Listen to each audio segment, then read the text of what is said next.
Aloha kako, aloha. Aloha. Thank you all for coming out.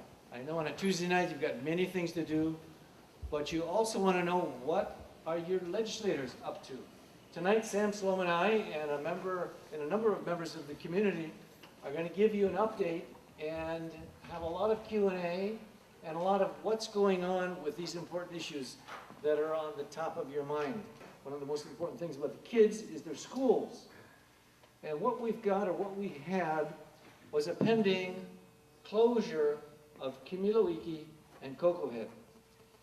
We've got probably two of the most knowledgeable people about that are going to talk to us to give us an update and get your questions. And that is probably one of the best educators in the state of Hawaii, the principal of Kaiser High School, Mr. John Sosa. John, could you come and lead us off here? And with him, Mr. Anderson, who is of Save Our Schools, is also going to speak after John. So, Mr. Anderson, welcome to you also. So, John, it's all yours. Thank you, Gene, and welcome, everybody. How are you tonight? Very good. My Vice Principal, Cody Kikuta, will pass out some information, and I'll go through that later on. But on the topic of school consolidation, of course, you're aware of what's been going on with Kamilonui and Koko Head.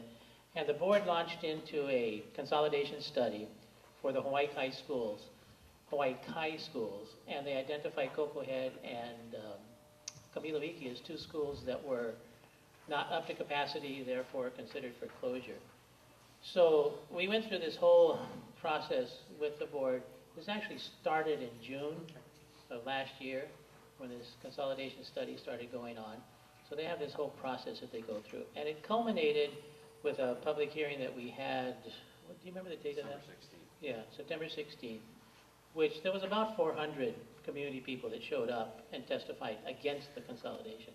So that got people's attention quite readily, which in our view as educators was a short-sighted way of looking at the schools out here.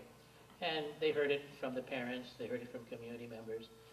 So the good thing about that is that the process was open, people did listen, and rather than going ahead with their consolidation, they came up with a redistricting plan, which is basically to take some students from Anaheim and shift them over to Koko Head. Both excellent schools. Koko Head just got voted as a Blue Ribbon Outstanding School nationally this past year, and Anaheim, of course, is a good school too. All our schools are good schools. So what this redistricting will do will shift about, at the point that it reaches its full implementation, about 130 students from Anaheim over to Koko Head. And that number is a little gray because it depends on choices that parents make and people moving in and out of the community. You know, that all gets affected by it. But there's two good pieces about it. One, it saves us from any of this closure talk, and that's the most important thing. Secondly, it gives those people that live in that area that's affected the opportunity to continue to have their kids go to Anaheim to finish out their tenure. So if they have a kindergarten kid that's there this year, they can finish all the way through the 5th grade and move on with that school. Only the students that are new to the system registering would be affected by going to Koko Head. So they call it grandfathering those students in. So even if we draw back 5% of that, or 10% of that, we grow our enrollment. And people say, well, how are you going to do that? Well, one way that we're going to do it is by implementing the International Baccalaureate program. We are already an IB authorized school, we meaning Kaiser High School, in 2 programs. We're the only public school in the state that's authorized for this International Baccalaureate program. What effect has that had on Kaiser? And on one of those handouts you'll see in the little corner, bottom of the 2nd page. When I got to Kaiser 2.5 years ago, the enrollment was 925 kids. And we were projected to go below 900, 800 and something in the next couple of years. Because of what we've been doing at Kaiser, our enrollment this year was 1,110 kids. Next year, we're projected for 1,182. I think we're going to hit closer to 1,200. So we've turned this thing around, and we're getting students coming in from private schools every day. And I have about 78 geographic exceptions on my desk right now for people that want to bring their kids to Kaiser that don't live in our attendance district.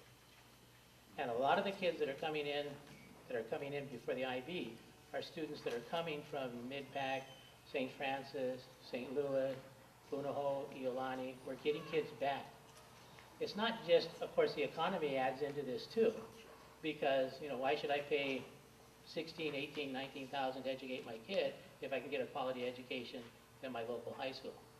And that's what we want to do. My mission is to put Kaiser High School on parents' radar screen when they're making their choices about where they're going to send their students, and I believe in choices.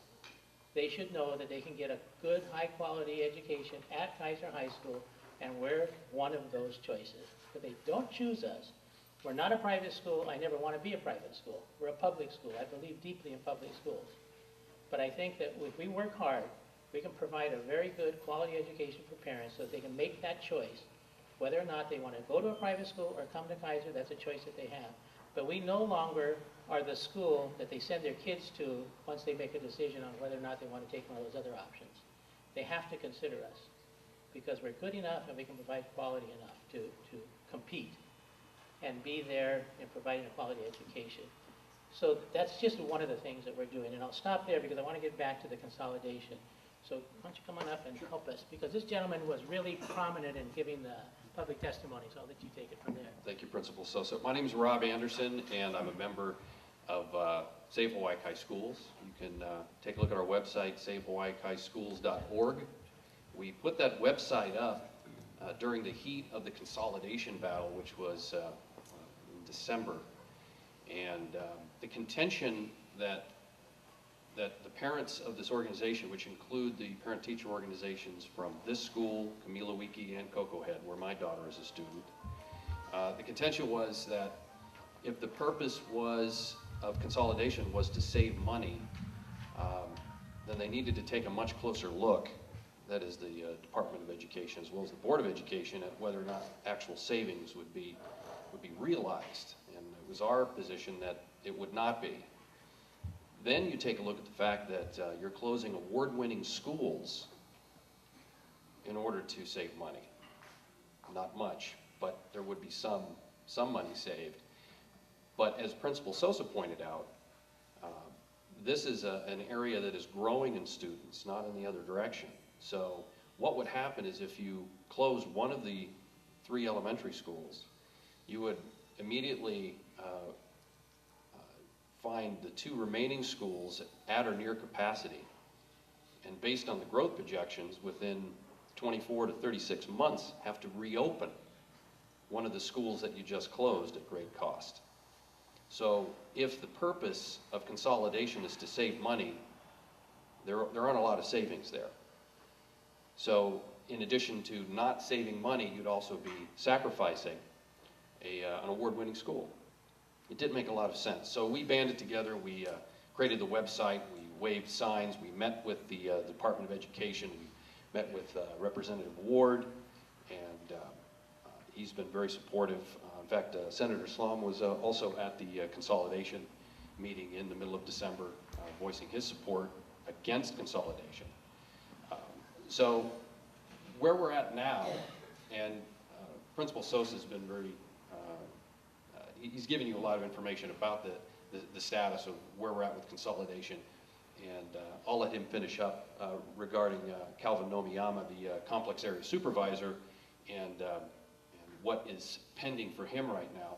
But I wanted to mention that that tomorrow evening at 6 o'clock at Kaiser High School will be the public's final opportunity to comment on the consolidation issue. And I'll turn it over to Principal Sosa to make a few comments about what's coming next with that issue. Thank you. Thank you. And, there was a board meeting at Kamilonui on the 3rd of was it this month? Yeah, February. And at that meeting, the principal recommended that we, the superintendent recommended that we not close either one of these schools and that we redistrict. So the board accepted that. When you get to redistricting, that's the area superintendent's responsibility. So in our case, Mr. Calvin Nomiyama is our area superintendent. And so he has to go through a process, of which tomorrow night's meeting is the first step in that process, where he gathers public input on this consolidation study. He's already sent a letter to all of the people that live in Kuliolo Valley that are affected by this. and we've distributed the information via the elementary schools. So he'll have his meeting tomorrow night and take comments and questions and answers. He'll have the maps that show the actual new boundaries and all that sort of specific information. Once he gathers that information, then he'll allow for public input. I think it's for about 10 days for people tomorrow night, as well as if they want to submit written testimony after that. Then he puts his report together to the superintendent that says, you know, I want to move ahead with this realignment. The superintendent essentially reviews that and you know, assumes that that's a good idea, kicks it back and says, yeah, you know, go ahead with it. That's the end of it. Then there's an implementation date. There's one last opportunity where people can appeal to the superintendent if they disagree with it, so that she could take public input in. Then she sends that back. So when this is all said and done, we're probably looking at about, I would say the end of March is about the time that the final decision would be made on the realignment. But we must remember it's his responsibility, and he's got to go through this process in order for this thing to reach its final step. But everybody's in agreement with this, from the board level to the superintendent, to the area superintendent, and to us as principals, for this to move forward. So we just think it's a really good idea and a really good compromise on what was initially not a very good idea at all. So we're happy with this process.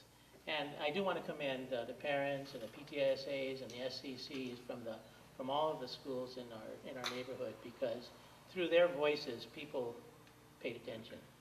And all the letters that they wrote, the phone calls that they made, all made a big difference.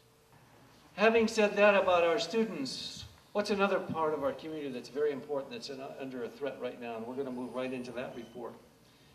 All of you know Kamilonui Valley. All of you know that there's a big negotiation going on between our farmers and Bishop Estate Kamehameha Schools.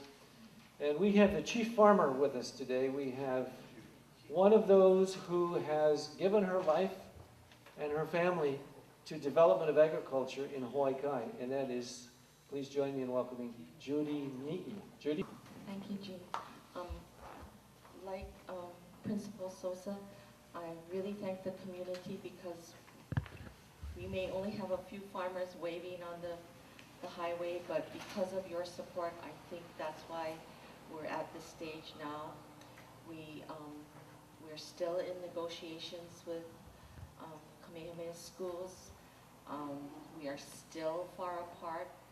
They want to charge us about $500 per acre per month, and it is just impossible. The way our lease is written, if we were to do what they want, which is strictly ag and living on the property, there's no way we could pay that new rent that they want. So what we are doing now is we are trying to give them maybe an enhanced offer.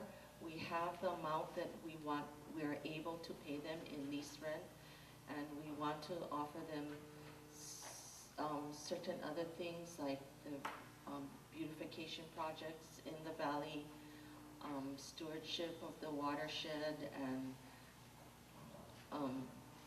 improving the drainage in the valley, and you know, whatever we can do to improve Kamilonui, because we know that if they were to get farmers to sublease, which is one of the offers that they have, we would be having a lot more traffic. We would be having businesses that do not have to participate in ag in our valley, and I think it would ruin the community that we have in our valley.